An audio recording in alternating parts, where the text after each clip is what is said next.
कोष्टी महाराज हे YouTube channel आजच subscribe करा, बेल आयकॉनवर क्लिक करा.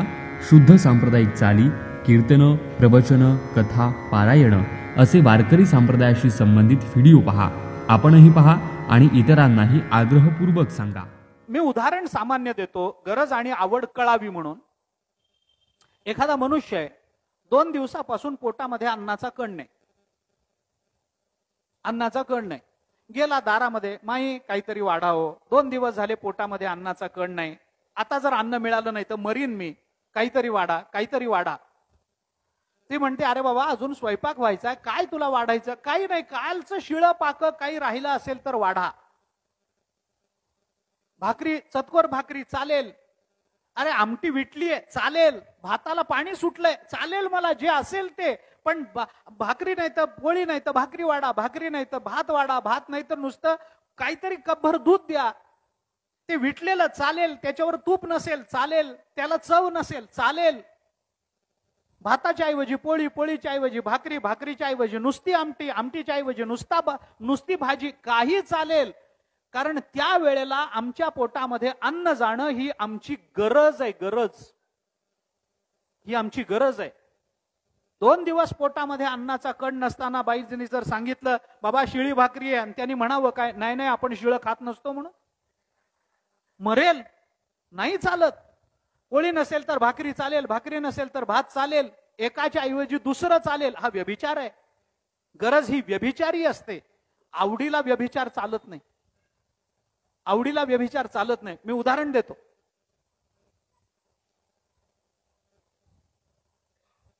एका गावामध्ये गमतीचं उदाहरण, एका घरी काही कार्य झालं, गुलाबजाम केले होते. ते जे कोणी श्रीमंत गृहस्थ होते, त्या गावामध्ये एक वारकरी दादा राहत होते.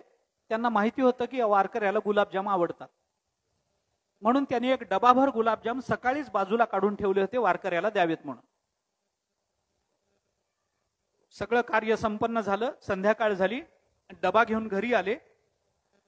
वारकरी दादा नुकतेच शेताहून आले होते, जेवण करून ओसरीवर बसले होते. जेवण झालं होतं. त्यांनी तो डबा समोर ठेवला, घ्या. काय आहे? गुलाबजाम आहेत. कशा करता? तुम्हाला आणलेत, तुम्हाला आवडतात मला माहिती आहे म्हणून आणलेत. त्यांनी सांगितलं घेऊन जा. म्हणे का? हे बघा अजून हात ओलाय, दिवसभर उपाशी होतो, संध्याकाळी आल्यावर जेवलोय, भरपूर जेवण झालंय, आता पोटामध्ये जागा नाही, घेऊन जा गुलाबजाम, घेऊन जा. तर नाही हो, पोट भरलेलं असलं तरी अहो तुमच्याकरता म्हणून राखून ठेवलेत, सकाळपासून बाजूला काढून ठेवलेत, माझ्या भावनेला काही किंमत आहे का नाही? बघा तरी. नाही नाही हो, पोटात जागा नाही. तोंडातून बोट घातले तर बोटाला भाकरी लागायला लागली, इतकं जेवलं. आता अजून किती नाही नाही नाही, घेऊन जा, घेऊन जा, नको मला. नाही हो, असं करू नका. अहो मुलाबाळांना खाऊ दिलं नाही मी, त्यांच्या पोटचं काढून डब्यात भरले, नाही कसं म्हणता? नाही नाही, बघा अहो जाऊ द्या, बाकी काही नाही. तो नाही, नको मला, घेऊन जा, पोटात जागा नाही. आपा मी आता डबा आणलाय, तुमच्या करता आणलाय. काही नाही तर नाही, उगी नुसता डबा उघडून बघा तरी, रूप पाहता लोचनी सुख झाले. नुसतं बघा तरी पाकामध्ये कसे मुरलेत, बघा तरी नुसतं. जाऊ द्या, बाकी काही नाही तर नाही. माझी श्रद्धा आहे तुमच्यावर, माझं प्रेम आहे तुमच्यावर, तुम्हाला आवडतात मला ज्ञात आहे, म्हणून घरातल्या कुणाला न खाऊ देता मी तुमच्या करता म्हणून डबाभर आणलेत. माझ्यासाठी म्हणून नावाला एक खा, नावाला एक, माझी श्रद्धा आहे म्हणून नावाला एक खा. त्यांनी खूप विनंती केली. यांनी सांगितलं ठीक आहे. नावाला एक खायला गेला, नावालाही एक ठेवला नाही. मला जास्त लांबवायचं नाही, मला मुद्दा असा मांडायचा आहे की 2 दिवस पोटामध्ये अन्नाचा कण नसताना भाकरीच्या ऐवजी पोळी चालेल, पोळीच्या ऐवजी भात चालेल. 2 दिवस पोटात अन्नाचा कण नसताना अन्न मिळणं ही आमची गरज आहे.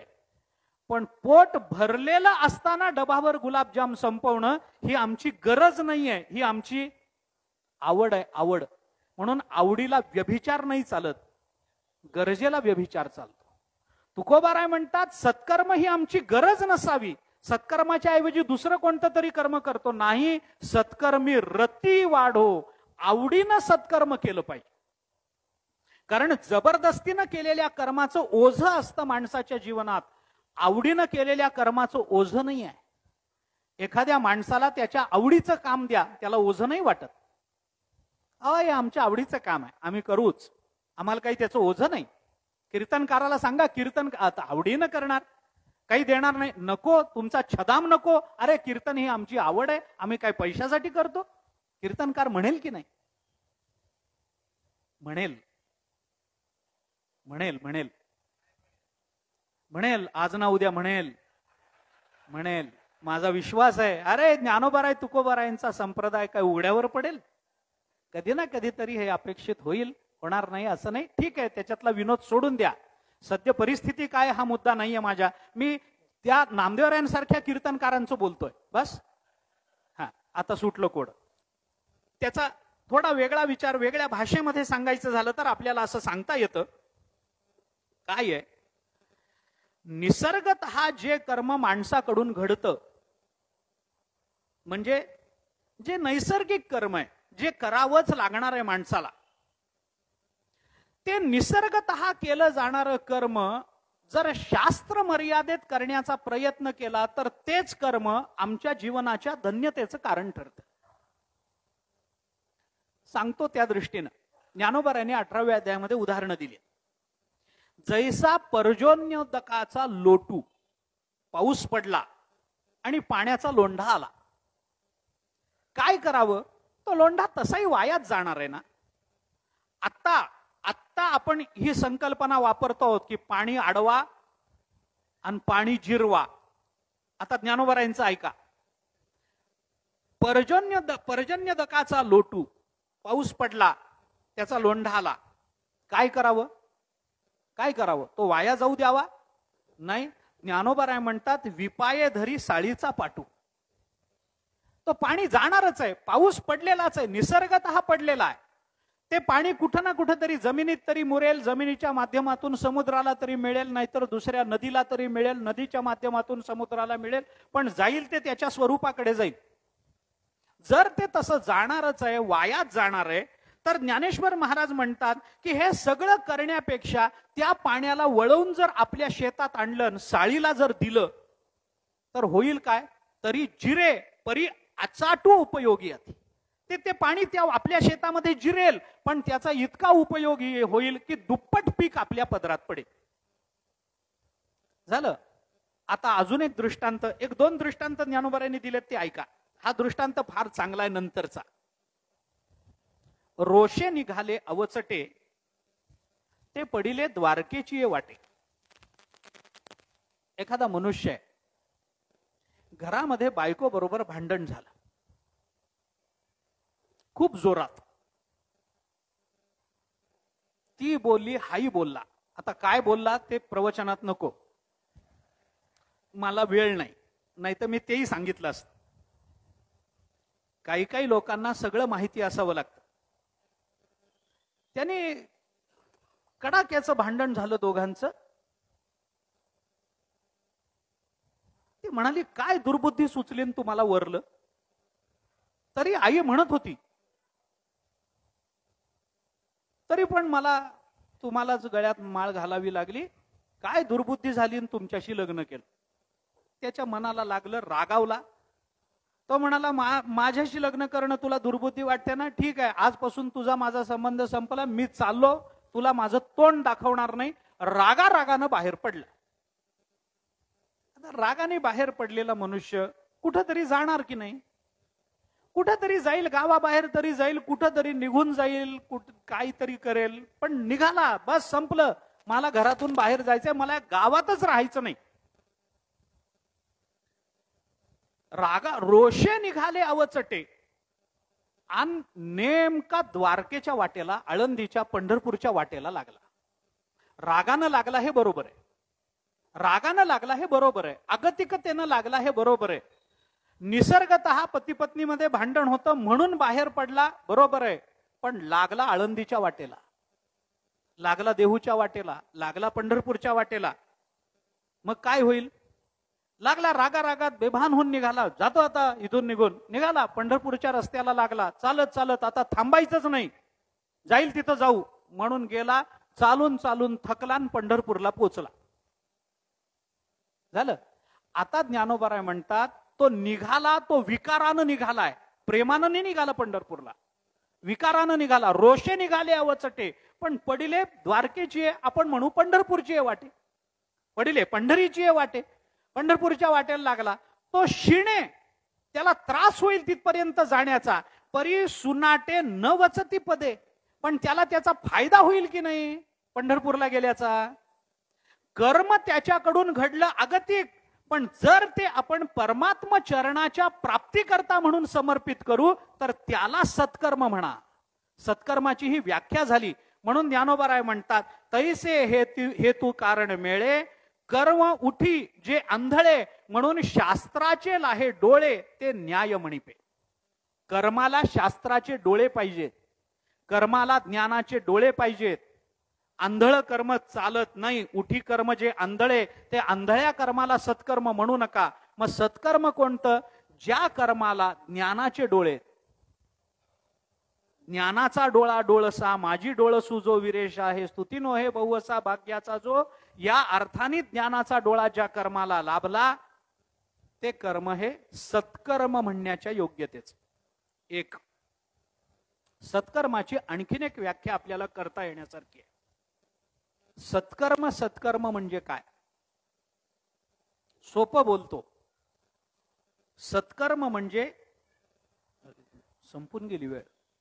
बर, सत्कर्म म्हणजे वेळेवर प्रवचन सोडणे, बस, दुसरं काही नाही. सत्कर्म करा म्हणजे वेळेवर प्रवचन सोडा.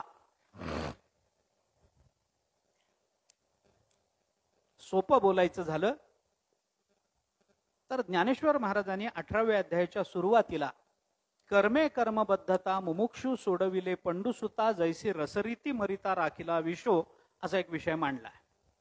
विस्तार नाही करत त्याचा, परंतु कर्माचा विचार करत असताना कर्म असं करावं की ज्या कर्माचा परिणाम म्हणून आपल्याला ज्ञान प्राप्तीचा अधिकार प्राप्त व्हावा, ते कर्म सत्कर्म. ऐका, ज्ञानप्राप्तीचा अधिकार कधी आहे? अंतःकरण शुद्धीला आहे. अंतःकरण शुद्धी कशाने होते? कर्माचरणाने होते. कोणत्या कर्माचरणाने होते? निष्काम कर्माचरणाने होते. ते निष्काम कर्माचरण हे सत्कर्म, कर्मविपाकाच्या भाषेमध्ये. कारण जोपर्यंत अंतःकरण शुद्ध नाही तोपर्यंत ज्ञान नाही ना. शुद्ध अंतःकरणामध्ये ज्ञानाचा ज्या पद्धतीने उदय होतो, अशुद्ध अंतःकरणामध्ये होणार नाही. म्हणून मग आपल्याला ते सगळं ज्ञानशास्त्राचा अधिकारी कोण हे सांगावं लागतं. ते सदानंदानी वेदांत सारामध्ये विस्ताराने सांगितले. तेच आपल्याला अन्यत्रही दिसतं. अन्यत्रही आहे. निष्काम कर्माचरण आणि सद्गुरु उपासनेने ज्यांचे मल आणि विक्षेप हे दोन दोष गेलेले आहेत विचारसागरात, हे दोन दोष गेलेले आहेत. आवरण नावाचा तिसरा दोष शिल्लक राहिलेला आहे आणि त्या दोषाच्या निवृत्ती करता जो साधन चतुष्टय संपन्न झालेला आहे तो ब्रह्मज्ञानाचा अधिकारी समजावा. आहे का नाही? याच्याकरता अंतःकरण शुद्धी आहे. अत उक्तम मया राम यदि शुद्धे ही चेतसी उपदेशो ही प्रसरती तैल बिंदुरिवांबसी.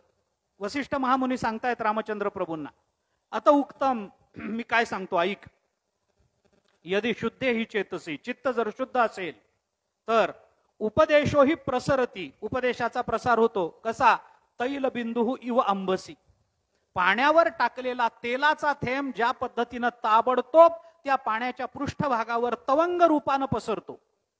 तुम्ही पाण्यावर तुपाचा थेंब टाकून बघा, तो जिथं पडतो तिथंच थिजून राहतो. नाही, तेलाचा थेंब टाका, ते लगेच तवंग रूपानं सर्व पृष्ठभागावर पसरतं. तसं उपदेशाचा थेंब जरी पडला तरी जीवनभर तो तेलाच्या तवंगाप्रमाणे पसरून जातो. पण त्याच्याकरता यदि शुद्धे ही चेतसी, ही अडचण आहे, ही अट आहे. चित्त शुद्ध पाहिजे. म्हणून चित्त शुद्ध तरी शत्रू मित्र होती, व्याघ्रही न खाती सर्पतया, विषते अमृत आघातते हित अकर्तव्य नीत होय त्यासी. रामेश्वर भट्टांना उपदेश करताना तुकोबाराय बोलतात, जर चित्त शुद्ध असेल बस, दुसरं काही करण्याचं कारण नाही. म्हणून चित्त शुद्धीला सहाय्यक असणारं कर्म सत्कर्म. जे कर्म भगवत प्राप्ती करता मदत करतं ते सत्कर्म. आणखीन एक शेवटची व्याख्या, जे सत्व गुणांनी युक्त होऊन उठतं ते कर्म, योजना केल्यानंतर ते कर्म निष्काम होतं. 17व्या अध्यायामध्ये ओम तत्सदिती निर्देशो या श्लोकावरचं व्याख्यान पहा आपण. कर्माच्या आरंभी ओंकाराची योजना करा, ते कशी करा वगैरे वगैरे. अंधारी अभंग दिवा आडवी समर्थ ओळावा, तैसा कर्मा तैसा प्रणवो जाणावा कर्मारंभी वगैरे वगैरे ज्ञानोबरांनी त्याच्यावर भाष्य केले. आणि मग असं सत्कर्म एकदा मनुष्य करायला लागला की त्या कर्माची आवड त्याच्या अंतःकरणामध्ये वाढती राहते. कारण सत्कर्माचा परिणाम हा अंतःकरणातल्या आनंद वृद्धीत असतो.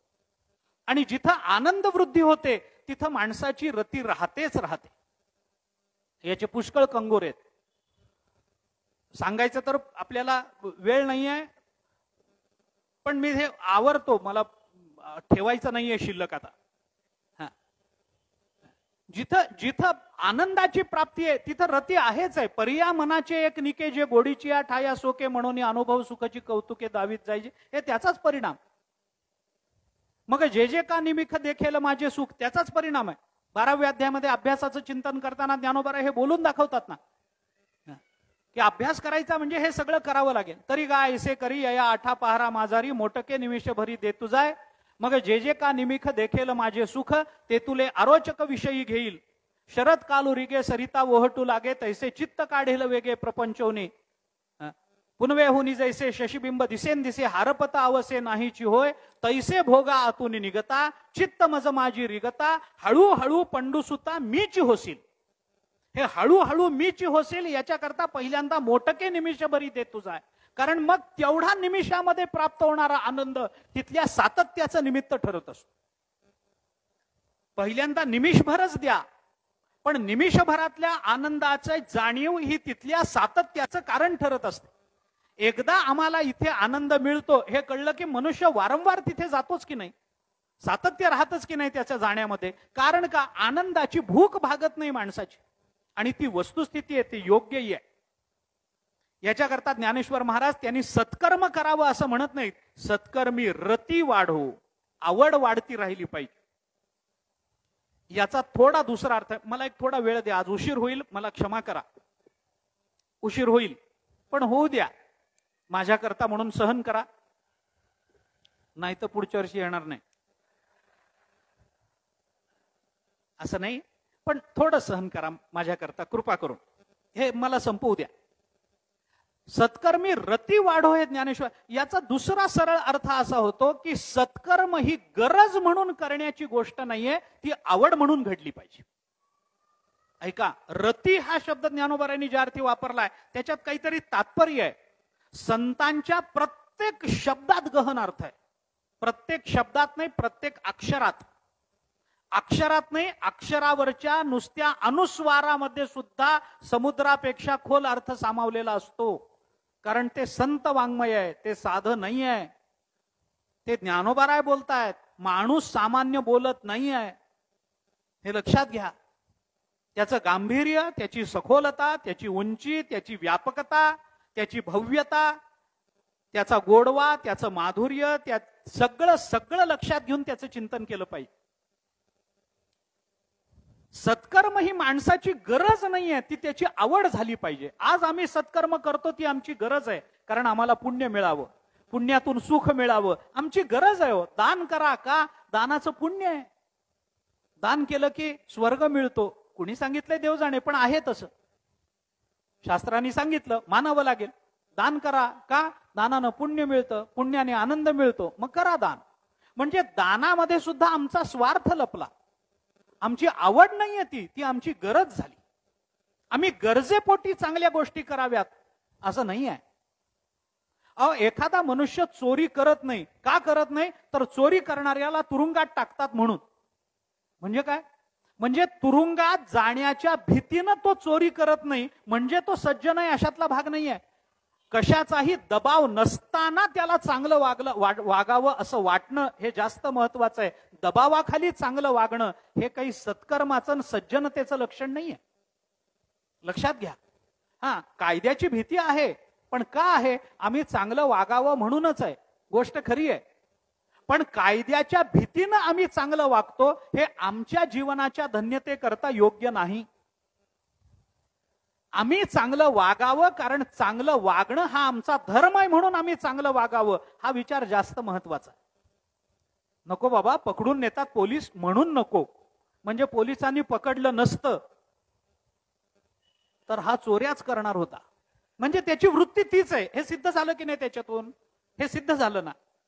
आवड राहावी, गरज नसावी. गरज आणि आवडीमध्ये फरक आहे.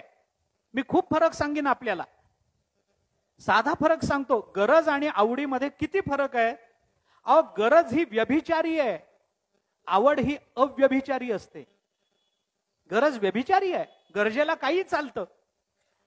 चोरी करणाऱ्या माणसाला सोनच मिळावं लागतं असं नाही. जाता जाता अंगणातली चप्पल मिळाली तरी त्याचं भागतं. गरज ही व्यभिचारी आहे. कोष्टी महाराज हे यूट्यूब चॅनल आजच सबस्क्राईब करा. बेल आयकॉनवर क्लिक करा. शुद्ध सांप्रदायिक चाली, कीर्तनं, प्रवचनं, कथा, पारायणं असे वारकरी संप्रदायाशी संबंधित व्हिडिओ पहा. आपणही पहा आणि इतरांनाही आग्रहपूर्वक सांगा.